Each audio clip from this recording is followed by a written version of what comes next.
அஸ்ஸலாமு அலைக்கும் ரஹ்மத்துல்லாஹி வபரகாத்து. ஹாய் ஃப்ரெண்ட்ஸ், எல்லோரும் எப்படி இருக்கிறீங்க? நல்லா இருக்கிறீங்களா? Welcome to JJ mom lifestyle. இப்போ வாங்க நம்ம அவங்க வீடியோவில் போகலாமா? Let's go. காலையில் மார்னிங்கு நான் எப்போவுமே மார்னிங்கில் எழுந்திரிச்சோடையே நான் டீ காஃபிலாம் குடிக்க மாட்டேன். இன்றைக்கி நான் ஜீரகம் அவிச்சு வச்சுருக்கிறேன். ஒரு ஸ்பூனை போட்டு 1 கப்பு தண்ணி ஊற்றி நான் அவிச்சிருக்கிறேன். அதில் பாதி கப்பு ஜீரக தண்ணி, பாதி கப்பு ஆறுன சுடு தண்ணியை ஊற்றி நான் குடிக்கிறேன். நீங்கள் வெது வெதுப்பாகவும் குடிக்கலாம். இது வெது வெதுப்பாக தான் இருக்குது. ஓகேயா? இது ஊரெல்லாம் வைக்க வேண்டியதில்லை. சும்மா அப்படியே ஜஸ்ட் போட்டு கொதிக்க வச்சுட்டு ப்ரேயர் பண்ணிட்டு வர்றதுக்குள்ளாவே உங்களுக்கு ரெடி ஆயிரும். அதோட எப்பவும் போல் நம்மளுடைய ரோஜாப்பூ இதை நம்ம செடிகளை பார்த்துக்கிட்டு அதுக்கப்புறம் மற்ற வேலையில் போய் பார்க்கலாமா? நான் நேற்றே என்ன செஞ்சேன், பூக்கள் எல்லாத்தையும் எடுத்தாச்சு. அது கார்டனிங் அம்மா பவுனில் போட்டிருக்கிறேன். வீடியோ எடுத்து வச்சுருக்கிறேன், என்ன எடிட் பண்ணலை. ஓகேயா? ஆனால் இதுக்கு முன்னாடியே அது வந்துடும். அழகாக இருக்குது பாருங்கள், ரோஸுகள் அழகாகவே இருக்குது. அப்புறம் சாமந்தியும் மறுபடியும் முட்டு கட்டியிருக்கிறாங்க. ஓகே, இதுக்கு எல்லாமே நம்ம வீட்டு உரங்க தான் போட்டுக்கிட்டு இருக்கிறோம். இந்த இது சுகர் செடின்னு சொல்லுவாங்க. இது பூவில் ஒரு இது நீட்டிக்கிட்டு இருக்குது பார்த்திங்களா? இதை எடுத்து மென்று சாப்பிட்டா உடம்புக்கு நல்லதுன்னு வீட்டுக்காரவங்க சொன்னாங்க. ஆனால் எதுக்கு நல்லது அப்படின்னு எனக்கு தெரியலை. நான் நேற்று 2 சாப்பிட்டேன். இலை எப்படி புளிச்சத்தன்மை இருக்கோ அதே மாதிரி தான் இதுவும் புளிச்சத்தன்மையாக தான் இருக்குது. இது சுகர் செடி. இது எல்லாருக்கும் தெரியும்னு நினைக்கிறேன். சுகர் ப்ரெஷர் இருக்கிறவங்க இந்த இலையை மென்று சாப்பிட்டா ரொம்ப நல்லதுன்னு சொல்லுவாங்க. ஓகேயா? இன்றைக்கி நம்ம வீட்டில் காலை டிஃபன் தோசை. சரியா? தோசை சட்னிலாம் நீ செய்யலை. நேற்றுள்ள குழம்பும் இல்லை, எதுவுமே இல்லை. அதனால் தோசையில் சும்மா சீனி போட்டு சாப்பிட்றோம். பட்டர் போட்டு சீனி போட்டு சாப்பிட்டோம். சின்ன வேலைக்கு போயிட்டார். இப்போ நம்மளுக்கு மட்டும்தானே டிஃபனு. சாப்பிட்டுட்டு அதுக்கப்புறம் மற்ற வேலையெல்லாம் பண்ணலாம். ஓகே, இது தோசை வெந்துக்கிட்டு இருக்கிற நேரத்துலையே நம்ம காஃபி கலக்கிடலாம். காஃபி மில்க் பவுட்ரு போட்டு தான் நான் கலக்குவேன் எப்போவுமே.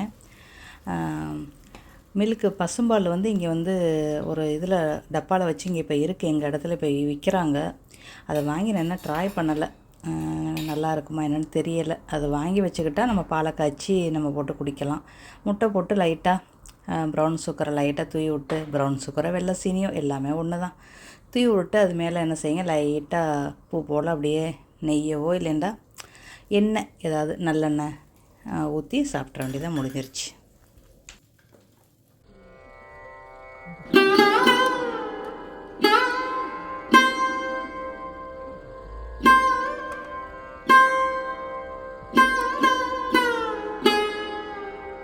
சரி, காலையில் சாப்பிட்டாச்சு. இப்போ இந்த இதெல்லாம் நல்லா காஞ்சிருச்சு. லேசாக டிஷ்யூ பேப்பர் வச்சு எதுக்கும் தொடச்சிருங்க. தொடச்சிட்டு இது மில்க் பவுட்ரு வாங்கின கவர். ஓகே, மில்க் பேப்பர் வாங்கின கவர். அதை வட்டமாக வெட்டி நான் போட்டிருக்கிறேன். எப்போவும் பேப்பர் தான் போடுவேன். சரி, இந்த தடவை இதை போடுவோமே அப்படின்ட்டு. சரி, இது இன்றைக்கி காலியாச்சு. டக்குன்னு ஒரு யோசனை வந்துச்சு. ஓகே, இதை வைப்போமே அப்படின்னு எல்லாத்தையும் கொட்டியாச்சு. கடுகு, பெருஞ்சீரகம், ஜீரகம், மிளகு, வெந்தயம் இருக்கிறது எல்லாத்தையும் கொஞ்சம் கொஞ்சம் கொட்டியாச்சு. எல்லாத்தையும் கொட்டி வச்சாச்சு. இது முடிய இப்படி கொட்டி வச்சுக்கிற வேண்டியது தான், முடிஞ்சிருச்சு. ஓகே, அதுக்கப்புறம் மேத்தட்டுலேயே நம்ம அதே மாதிரியே அதே மில்க் பவுட்ரு அந்த அலுமினிய பேப்பரையே போட்டுட்டு, அலுமினிய பேப்பர் தான் போடணுன்னு இல்லைப்பா, நீங்கள் என்ன வேணுமோ போட்டுக்கலாம். பிளாஸ்டிக் போடலாம், பேப்பர் போடலாம், டிஷ்யூ பேப்பர் போடலாம், A4 பேப்பர் போடலாம், என்ன வேணுமோ நீங்கள் மேலே போட்டுக்கலாம். அந்த மாதிரி போட்டு நம்ம பட்டை, கிராம்பு, அன்னாசிப்பூ, பட்டை மிளகா, ஏலக்காய், அசாம் கெப்பிங், அந்த புளிச்ச காயின்னு ஒன்று இருக்கும், சம்பளுக்கெல்லாம் போடுவோம். அது இந்தியாவிலையும் இருக்குதுன்னு நினைக்கிறேன். அது காய் ஏதோ ஒரு பேர் சொன்னாங்க, எனக்கு அது சரியாக தெரியலை, மறந்துட்டேன். இதிலே பார்த்தேன், அவங்கள்ட்ட சொல்லுவோன்னு பார்த்தேன், மறந்துட்டேன். எல்லாமே நம்ம அழகாக இந்த சில்லியெல்லாம் நல்லா கட்டிங் பண்ணி போட்டுருங்க. ஓகே, அந்த கிராம்பு, ஏலக்காய் எல்லாத்தையுமே எடுத்து போடுங்க. எல்லாம் மிக்ஸ் ஆகிரும் சமயத்தில். எல்லாத்தையும் எடுத்து வைங்களேன். இந்த மாதிரி மிளகாயெல்லாம் நல்லா கட்டி பண்ணி போட்டிங்கன்னா தாளிக்கும் போது டக்குன்னு எடுத்து கழுவிட்டு டக்குன்னு போட்டு விட்டுறலாம். அவ்வளோதான், எல்லாமே வச்சாச்சு. இவ்வளோ தான், முடிஞ்சிருச்சு. மூடி போட்டு வச்சிட வேண்டியதான். அஞ்சரை பெட்டி விட்ட வேலை இன்றைக்கி முடிஞ்சிருச்சு.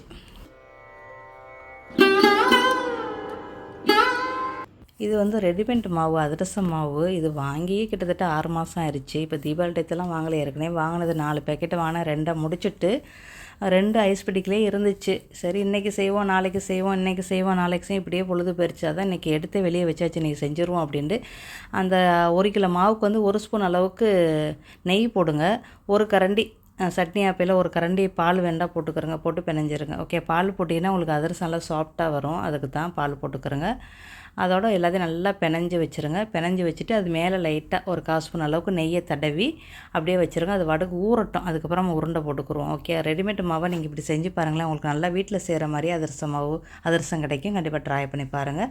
அதை நம்ம சமைச்சிட்றோம். இன்றைக்கி சமையலை முடிச்சுட்டு அதுக்கப்புறம் தான் அதிரசம் செய்ய போகிறோம். ஓகேயா? பீக்கங்காய் முட்டை போட்டது, அப்புறம் சார்டின் மீன், அப்புறம் நெத்திலி பொடி பொரிச்சது, நெத்திலி மீன் குழம்பு, அப்புறம் வெள்ளை சோறு. இவ்வளோ தான் எங்கள் வீட்டில் இன்றைக்கி சாப்பாடு மதியம். அரிசி பேக்கு வந்து இங்கே வந்து 10 கிலோ பேக்கெட்டில் இது இருக்கும். இந்த அரிசி பேக் வந்து நிறைய இதுக்கு யூஸ் ஆகும். இது நீங்கள் வந்து கட்டிங் பண்ணாமல் கட்டிங் பண்ணி நீங்கள் வந்து கபோர்டில் போட்டு ஜாமான் இங்கே எடுக்கலாம். பேப்பரை போட்டு, ஏன்னா கரப்பாம்பூச்சி தொல்லைகளாக இருக்கும். இந்த மாதிரி நீங்கள் போட்டு வச்சா நல்லா துடைச்சிக்கிறலாம். ட்ரோவர் உள்ளுக்கெல்லாம் நீங்கள் போடலாம். அதுக்கப்புறம் சப்பாத்தி பூரி எல்லாம் நீங்கள் இதை வச்சு இதில் வச்சு நீங்கள் செய்யலாம். அதுக்கப்புறம் பிக்காமல் இருந்துச்சுன்னா நீங்கள் வந்து பையில் வந்து மண்ணும் போட்டு ஓட்டை போட்டு செடி வைக்கலாம். அந்த மாதிரி பல இதுக்கு இது வந்து யூஸ் ஆகும் உங்களுக்கு. ஓகேயா? இப்போ அதே மாதிரி தான் இப்போ நம்ம அந்த அரிசி பேக்கை நல்லா விரித்து வச்சுருக்கு. இது வந்து அதிரச மாவு இருந்த பேக்கெட்டு, அந்த அலுமினிய பேக்கெட். ஓகே, அதிரச மாவு இருந்ததை கட்டி பண்ணி வச்சுருக்கிறேன். அப்புறம் நான் வந்து எல்லாத்தையுமே நல்லா உருண்டை போட்டு அதிலே வச்சாச்சு. அது நல்லா இலவாயிரும், கொஞ்ச நேரத்தில் இலவாயிரும். அதோட இப்படி வச்சு நம்ம ஓட்டை போட்டு வச்சோம்னா, எண்ணெயை சூடு பண்ணிட்டோம்னா கடன்னு நம்ம வந்து போட்டு எடுத்துடலாம். இந்த கடாய் வந்து நான் வந்து டிக்டாக்கில் வாங்கினேன். விலை வந்து 10 வெள்ளியே 12 வெள்ளி தான். அது வீட்டுக்காரங்க வாங்கியிருக்காங்க. நல்லா தான் இருக்குதுப்பா, அதுவும் நல்லா தான் இருக்குது. இந்த பார்த்திங்களா, நம்ம ஸ்டீமருக்கு வாங்கிட்டு வந்தோம்ல அவியல் பண்ணுறதுக்கு, இதை வந்து இன்றைக்கி முத யூஸ் பண்ணுறேன். இதில் அப்படியே வச்சிடலாமேன்னு ஒரு ஐடியா வந்துச்சு. இப்படி தான் நம்ம ஏதாவது ஒன்று வாங்குவோம், எதுக்காவது ஒரு இதுக்கு நம்மளுக்கு யூஸாக இருக்கும். நான் உங்களுக்கு எப்படி அந்த குட்டி குட்டி உருண்டை போடணும்னு சொல்கிறேன் பாருங்களேன். நம்ம எல்லாமே அரிசி பேக்கில் ஃபுல்லாக எல்லாத்தையும் வச்சாச்சு. இன்னும் கொஞ்சம் தான் இருக்குது. எண்ணெயை கையில் லேசாக தடவிக்கிட்டு இந்த மாதிரி லைட்டாக இப்படி கொஞ்சம் எடுங்க. நம்மளுக்கு அளவு தெரியணும். இல்லைன்னா ஸ்பூன் கணக்கு எடுத்துக்கிறோங்க. ஒரு டேபிள் ஸ்பூன் உள்ளுக்கு போட்டுக்கிட்டு அப்படியே எடுத்துக்கிறோங்களேன். அப்போ உங்களுக்கு அளவு கரெக்டாக தெரியும். நம்ம சமைக்கிறவங்களுக்கு இது எல்லாமே தெரியும். புதுசாக சமைக்கிறவங்களுக்கு இந்த அளவு தெரியாது, ஒன்று பெருசு சின்னதாக வந்துடும். அதை ஸ்கிப் பண்ணுறதுக்கு ஒரு ஸ்பூன் கணக்கு எடுத்து வச்சுக்கிறோங்க. ஒரு ஸ்பூனை எடுத்து வச்சு கையில் நல்லா உருட்டி போட்டுருங்க. இந்த மாதிரி இப்படி எடுக்கிறோம்ல, அப்போ கொஞ்சம் கூட இருந்தால் நம்ம வந்து கொஞ்சம் போட்டுற வேண்டியது, குறைச்சிருந்தால் கொஞ்சமாக எடுத்துக்கிற வேண்டியது, அவ்வளோதான். இந்த மாதிரி உருட்டி எல்லாமே ஒரே லெவலுக்கு நம்ம போட்டோம் அப்படின்னா நம்ம அதிரசம் ஒரே லெவலுக்கு வரும், அவ்வளோதான். இது நீங்கள் ஓட்டை போட்டும் அதிரசம் செய்யலாம், ஓட்டை போடாமல் நீங்கள் அதிரசம் செய்யலாம். ஓட்டை போடாமல் அதிரசம் செஞ்சீங்கன்னா உங்களுக்கு வந்து கொஞ்சம் பொங்கும். ஓட்டை போட்டிங்கன்னா அந்த பொங்குறதை ஸ்கிப் பண்ணிடலாம், அவ்வளோதான். இப்போ எல்லாமே ரெடி பண்ணியாச்சு. அரிசி பேக்கில் எல்லாம் உருண்டை போட்டாச்சு. இது அதிரச மாவுடைய பேக்கெட்டு தான். அதை வந்து சும்மா 4 மட்டும் நான் கட்டிங் பண்ணேன். ஓகே, அதை வந்து நம்ம அந்த உருண்டை போட்டு வச்சுருக்கிறோம்ல, அதை எடுத்து அப்படியே கையில் அப்படியே ப்ரெஷ் பண்ணி ஒரு ஓட்டை போட்டுக்கிறோங்க. ஓட்டை போடலை அப்படின்னா உங்களுக்கு பொங்கும்ல, பொங்கி எடுக்கும்போது இன்னொரு அந்த கண்ணுங்கள்லாம் இருக்குமே, அந்த கரண்டியை வச்சு இப்படி அமுக்கி விட்டு நீங்கள் எடுக்கணும், அவ்வளோதான். இது நம்ம அதெல்லாம் செய்ய வேண்டியதில்லை. போட்டோமா எடுத்தோமா முடிஞ்சிருச்சு, அவ்வளோதான். எல்லா அதிரசத்தையும் போடும்போது இது வந்து கரெக்டாக 8 அதிரசம் உள்ளுக்கு அடங்குது. 8லேருந்து 9 அதிரசம் இந்த குவாலியில் போட முடியுது. இந்த குவாலி வந்து ரொம்ப சீப்பாக வாங்கினதான். வெறும் 12 வெள்ளி தான் வீட்டுக்காரங்க நெட்டில் பார்த்து வாங்கினாங்க. நல்லா தான்ப்பா தாங்குது. நான் கூட தாங்காதுன்னு நினச்சேன். நல்லா தான் இருக்குது. நல்லா ஒட்டாமல் கொள்ளாமல் நல்லாவே வருது. வெறும் 12 வெள்ளி தான். அப்போ இந்தியா ரூபா வெறும் 200 தான் நினைக்கிறேன். ரொம்ப சீப்பாக தான் டிக்டாக்கில் போட்டிருக்காங்க. இது இப்படி நல்லா ஒரே லெவலுக்கு வேணும்னா நம்ம அடுப்பு வந்து ஒரே லெவலாக வச்சுக்கிறணும். போடும்போது அடுப்பை சிறுத்து வைக்கணும். எல்லா அதிரசத்தையும் போட்டு ஒரே லெவலாக மீடியமுக்கு அடுப்பை வச்சிங்கன்னா உங்களுக்கு சூப்பரான அதிரசம் வந்துடும். ரொம்ப எண்ணெயில் போட்டு ரொம்ப குறைவான தீயில் வச்சிங்கன்னா உங்களோட அதிரசம் கடுக்குன்னு போயிடும். இந்த பக்குவத்தை மட்டும் தெரிஞ்சுக்கிட்டிங்கன்னா நீங்களும் சூப்பராக அதிரசம் செய்யலாம். ஓகேயா? இவ்வளோ தான் முடிஞ்சிருச்சு.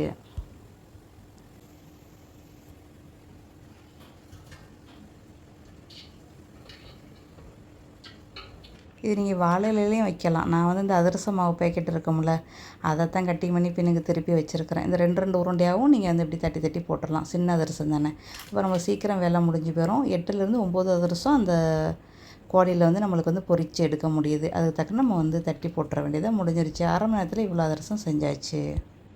அதிரசம் ரெடி முடிஞ்சிருச்சு. அப்புறம் எடுத்து வச்சு நல்லா சாப்பிட்லாம் நீங்கள். ஓகேயா? முடிஞ்சு போச்சு, அவ்வளோதான். இப்போ நம்ம வந்து அந்த இடத்த வந்து கையோடு க்ளீன் பண்ணிடணும். நம்ம வந்து அந்த அரிசி பேக்கெலாம் எடுத்துட்டு கொஞ்சமாக டிஷ் வாஷிங் லிக்விடு போடலாம், நீங்கள் கோல்கட்டு போடலாம், ஷேம்பு கொஞ்சோன்னு ஒரு சொட்டு போட்டு ஸ்பாஞ்சு வச்சு அப்படியே தேய்ச்சி கையோடு தொடச்சி விட்டிங்கன்னா எண்ணெய் பிஸ்கு உங்களுக்கு டேபிள் டாப்பில் இருக்காது. எந்த ஒரு எண்ணெய் தெரிக்கவும் இல்லை. ஏன்னா நம்ம வந்து நல்லா அழகாக கரெக்டாக அந்த அரிசி பேக்கை விரித்து வச்சு செஞ்சிட்டதுனால எந்த ஒன்றும் இல்லை. எனக்கு தான் சரி அதை தொடச்சிருவோமே அப்படின்னு எல்லாம் வலுவலுண்டு தொடச்சி எதுவுமே இல்லாமல் சூப்பராக தொடச்சாச்சு, முடிஞ்சிருச்சு, அவ்வளோதான். தரையிலோட நம்மளுக்கு வந்து எண்ணெய் தெரிக்கவும் இல்லை, ஒன்றும் செய்யவும் இல்லை. அதனால் நான் தரையெல்லாம் துடைக்கலாம் இல்லை, ஏன்னா எண்ணெயே இல்லை, அதனால் நான் துடைக்கலை. ஓகேயா? அவ்வளோதான். இப்போ நம்மளுடைய இடம் அழகாக ரெடி ஆயிடுச்சு. அந்த இடத்துல மறுபடியும் எல்லா ஜாமானையும் வச்சிட வேண்டியதாக முடிஞ்சிருச்சு. கையோடு செஞ்சிடணும். காலைல வந்து கவுனி அரிசி தோசை செய்யலாம், இட்லி செய்யலான்னு பார்த்தேன். சரி 2 கப்பு கவுனி அரிசி போட்டுக்கிறேங்க. இது சின்ன கப்பு தான், 2 கப்பு போட்டுக்கிறேங்க. இது எனக்கு கிட்டத்தட்ட 2 பேர் சாப்பிட்றோம் அப்படின்னா ஒரு 3 நாளைக்கு வரும். 4-5 பேர் சாப்பிட்றோன்னா ஒரு நாளில் முடிஞ்சிடும்.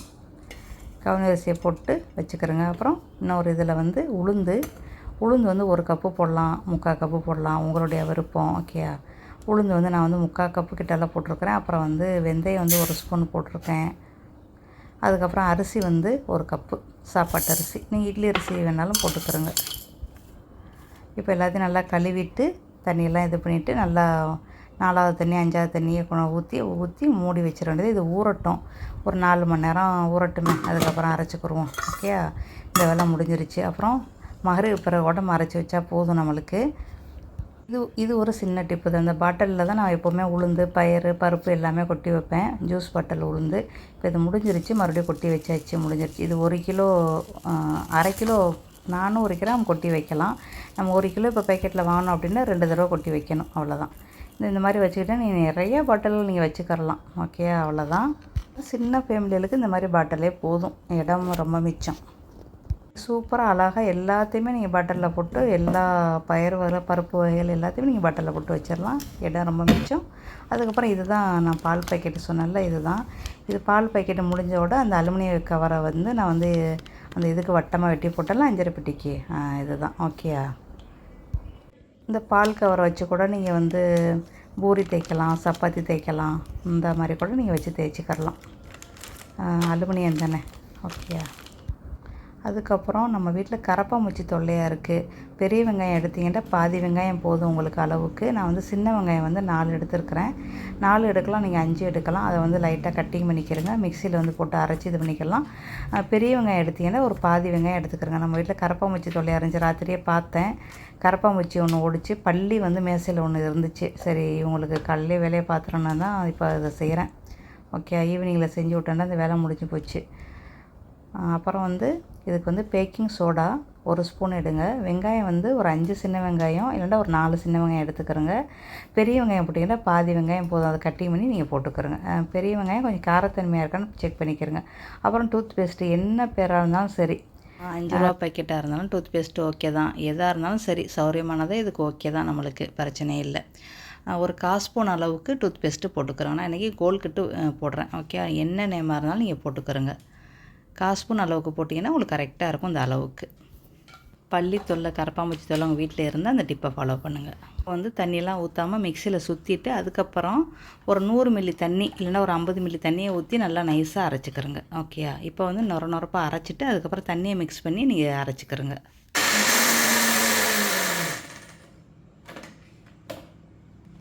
நம்மளுடைய 3 பொருளும் குறண்டு அரைஞ்சிருச்சு. கோல்கட்டு, பேக்கிங் சோடா, வெங்காயம். இதில் இப்போ வந்து 50 மில்லி தண்ணியிலேருந்து 100 மில்லி தண்ணியை ஊற்றி நல்லாவே அரைச்சிக்கிறேங்க. இதுக்கு நம்மளுக்கு 100 மில்லி தண்ணி கரெக்டான அளவு. இப்போ நைஸ் வடிகட்டியை வச்சு நல்லா வடிகட்டிக்கிறேங்க. நல்லா வடிகட்டி நல்லா இறுக்கி அந்த ஜூஸியை எடுத்துக்கிறேங்க. நம்ம இப்போ 50 மில்லி தண்ணி தான் ஊற்றிருக்குறோம், இன்னொரு 50 மில்லி தண்ணியை ஊற்றி நல்லாவே மிக்ஸ் பண்ணிக்கிறேங்க. ஓகேயா, சின்ன வெங்காயம் தான் நல்லா காரத்தன்மை இருக்குது. அதுக்கப்புறம் டூத் பேஸ்ட்டுக்கு நம்மளுக்கு பள்ளி கிட்டாலே வரவே வராது. இதை வந்து ஒரு பாட்டிலில் ஊற்றி வச்சுக்கிறோங்க. எந்த வகை பாட்டில் நீங்கள் ஊற்றிக்கிறலாம். அப்புறம் அந்த கொஞ்சம் தண்ணியை எடுத்து வச்சுக்கிறோங்க. அந்த டிஷ்யூ பேப்பரை என்ன செய்யுங்க, உருண்டை பால் மாதிரி எடுத்து வச்சுக்கிறோங்க. ஓகே, டிஷ்யூ பேப்பரை முடியும், பஞ்சு இருந்தாலும் ஓகே தான். இந்த மாதிரி நல்லா கிழிச்சு பால் மாதிரி ஆக்கி அந்த தண்ணிக்குள்ளே போட்டு எடுத்து வைங்களேன். இதை நீங்கள் போட்டு வச்சிங்கன்னா 2 வாரத்துக்கு ஒரு தடவை இதை நீங்கள் மாற்றிக்கிட்டீங்கன்னா உங்களுக்கு கரப்பாம்பூச்சி தொல்லையே உங்களுக்கு வராது. ஓகேயா, அப்புறம் ஸ்ப்ரே பண்ணி விடுங்க. நம்மளுக்கு இந்த ஜன்னல் ஓரத்தில் அதிகமாக நம்மளுக்கு வந்து இது வரும், பள்ளி வருவாங்க. அதனால் அதை ஸ்ப்ரே பண்ணி விடுங்க. அது கூட இதெல்லாம் பழசு பாருங்கள், ஏற்கனவே கிராம்பு வச்சது, கிராம்பா இல்லை பச்சை மிளகா வச்சது, கிராம்பு முதல்ல வச்சது, அப்புறம் பச்சை மிளகா வச்சது, இந்த மாதிரி அந்த இடத்துல வச்சு விட்டு ஸ்ப்ரே பண்ணி விட்ருங்க. ஸ்ப்ரே பண்ணி விட்டுட்டு அதுக்கப்புறம் இதை வைங்கல. உங்களுக்கு கரப்பாம்பூச்சி இந்த வாடைக்கு கிட்டால நெருங்க உற்பத்தியும் உங்களுக்கு குறைஞ்சிரும். இது செய்ய உங்களுக்கு உற்பத்தியெல்லாம் குறைஞ்சிரும். ஓகே, அப்புறம் பள்ளிக்கு இந்த பக்கத்தில் வச்சுருங்க. தான் அந்த பள்ளி வந்து வராது. இது ஒரு 3 நாளைக்கு ஒரு தடவை இல்லை ஒரு வாரத்துக்கு ஒரு தடவை எடுத்து மாற்றி வேறு இதை வச்சுருங்க. வேறு ஸ்பாஞ்சை நினச்சி வச்சுருங்க. ஐஸ் பெட்டி உள்ளுக்கு கரப்பாம்பூச்சி உள்ளுக்கு போய் இருந்துக்குருவாங்க, அதனால் வச்சுருங்க. பழசெல்லாம் எடுத்துகிட்டு புதுசு வச்சுருங்க. அவ்வளோதான். இந்த மாதிரி செஞ்சீங்கன்னா உங்களுக்கு கரப்பாம்பூச்சி தொல்லைகளே இருக்காது. ஸ்ப்ரே வாங்குற காசு உங்களுக்கு மிச்சம். 2வது கரப்பாம்பூச்சி வந்து நம்மளுக்கு வந்து ஒரு ஓமையை கொடுக்கும், நம்மளுக்கு சாப்பாட்டிலலாம் பூந்துக்கிறோம். அது காரணம் வந்து நம்ம வந்து பேப்பரில் ரொம்ப வைக்கக்கூடாது, அதே மாதிரி அட்டை கொத்தாக சேர்க்கக்கூடாது. அப்புறம் வந்து மர ஜாமான் இங்கே இருந்துச்சு அப்படின்னா நீங்கள் அடிக்கடி இந்த மாதிரி உள்ளது இதெல்லாம் சில விஷயம் நீங்கள் பண்ணிக்கிறணும். அப்போ தான் உங்களுக்கு வந்து கரப்பாம்பூச்சி தொல்லை இருக்காது. ஓகே, பாட்டில் போட்டு ஒரு கன்று மூடி, இது வந்து 5, 6, 4, 3 இந்த மாதிரி மூடியில் ஓட்டை போட்டு வச்சுக்கிருவேன். நம்மளுக்கு கார்டனுக்கு வேறு தேவைப்படும். இது வந்து இப்போ எடுத்த வெங்காயம் இது வந்து பச்சை மிளகா, பூண்டு இதை போட்டு நான் அரைச்சி வச்சது. செடிகளுக்கு ஸ்ப்ரே பண்ணி விட்டது. நம்ம செடிக்கு பூச்சியாக இருந்தனால அதை ஸ்ப்ரே பண்ணி விட்டது. கரப்பாம்பூச்சிக்கு முடியும், செடிகளுக்கும் முடியும். 2 in 1. ஓகேயா, இந்த மாதிரி போட்டு வச்சுக்கிட்டோம்னா நம்ம வந்து காசு கொடுத்தெல்லாம் வாங்க வேண்டிய அவசியமே இல்லை. இது இப்படியே செஞ்சுக்கரலாம், ஒன்றும் பிரச்சனை இல்லை. இந்த கரப்பாம்பூச்சி பாருங்கள், ராத்திரி என் வீட்டுக்காரங்க ஸ்ப்ரே பண்ணி விட்டாங்க வேலை, அதோட தான் காலையில் எழுந்திரிச்சு நான் இந்த வேலையை பண்ணிட்டேன். இது வந்து மழை சீசனால் நம்மளுக்கு அந்த கீழே இருந்து வருதுன்னு நினைக்கிறேன். அதெல்லாம் நீங்கள் வந்து டெய்லி இது பண்ணி விடுங்க. இப்படியே செஞ்சீங்கன்னா உங்களுக்கு கரப்பாம்பூச்சி வரவே வராது. பார்த்துக்கறங்க. ஓகே,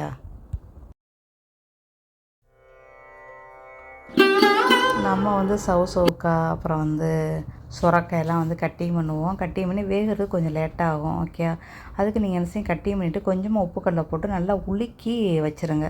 ஒரு 5 நிமிஷம் வச்சுட்டு அதுக்கப்புறம் நல்லா கழுவிட்டு அதுக்கப்புறம் நீங்கள் வந்து சுரக்காய் எந்த காயும் பிரட்டுக்கலாம். உருளைக்கிழங்காக இருந்தாலும் சரி, சுரக்காயாக இருந்தாலும் சரி, அதுக்கப்புறம் சவுக்காயாக இருந்தாலும் சரி, உங்களுக்கு ஒரே மாதிரி டிப்பு தான். இந்த மாதிரி செஞ்சுக்கிறேன். கொஞ்சம் உலுக்கி வச்சுட்டு அதை நல்லா இது பண்ணிடும். அதோடு நீங்கள் நல்லா தண்ணி ஊற்றி கழுவிட்டு இந்த மாதிரி குட்டி குழம்பு சட்டி இருக்கும்ல, ஆனைச்சட்டி, அதில் பிரட்டி பாருங்களேன். உங்களுக்கு பச்சைத்தன்மை மாறாது. ரொம்ப நல்லாவும் இருக்கும். சீக்கிரமாக உங்களுக்கு வெந்துடும். ஓகே, இதில் நான் வந்து ஜீரகத்தூளும் மஞ்சத்தூளும் போட்டிருக்கிறேன். சீக்கிரமாகவே வெந்துருச்சு. இப்போ நம்ம 10 நிமிஷம் வேக வைக்கிறத நம்ம வந்து 5 நிமிஷத்தில் முடிச்சிடலாம். இந்த மாதிரி செஞ்சுக்கிறேங்க.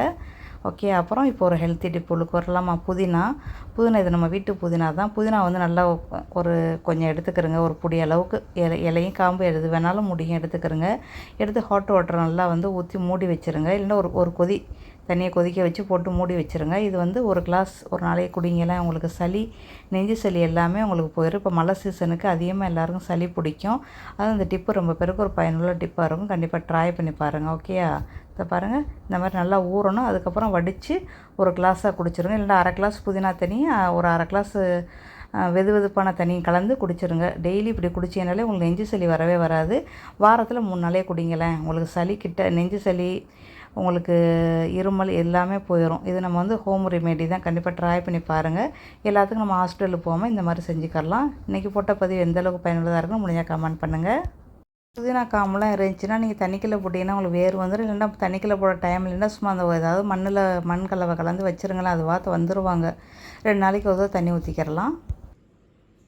இப்போ மழை சீசனாக இருக்கலாம், உங்களுக்கு கேண்டல்லாம் தேவைப்படும். கேண்டலுக்கு வந்து நீங்கள் கொஞ்சம் தண்ணி ஊற்றி அதுக்கப்புறம் கேண்டலை வைங்க. அப்போ உங்களுக்கு வந்து கொஞ்சம் நின்று எரியும். அதே நேரத்தில் உங்களுக்கு வந்து ஈஸியாகவும் நீங்கள் வந்து க்ளீன் பண்ணிடலாம். தண்ணி ஊற்றி வச்சிங்கன்னா எல்லாமே அதுக்குள்ளேயே உளுந்துருவாங்கல்ல, கொஞ்சம் இது ஈஸியாகவே இருக்கும். ஓகே, இது ஓல்டு டிப்பு தான். கண்டிப்பாக ட்ரை பண்ணி பாருங்கள். இன்றைக்கி இதோடு நம்ம வீடியோவை முடிக்கலாம். நெக்ஸ்ட் வீடியோவில் சந்திக்கலாம். இறைவனுடைய நாட்டம் இருந்தால் நெக்ஸ்ட் வீடியோவில் சந்திக்கலாம். ஓகே, இன்றைக்கி போட்டிருக்கிற பதிவு உங்களுக்கு எந்த அளவுக்கு பயனுள்ளதாக இருக்குன்னு முடிஞ்சால் கமெண்ட் பண்ணுங்கள். இந்த வீடியோ உங்களுக்கு ரொம்ப பிடிச்சிச்சின்னா இந்த வீடியோக்கு லைக் பண்ணுங்கள். அப்படி உங்கள் ஃப்ரெண்டு ஃபேமிலிக்கு நிறையவே ஷேர் பண்ணுங்கள். நெக்ஸ்ட் பதிவில் சந்திக்கலாம். அஸ்ஸலாமு அலைக்கும். Goodbye.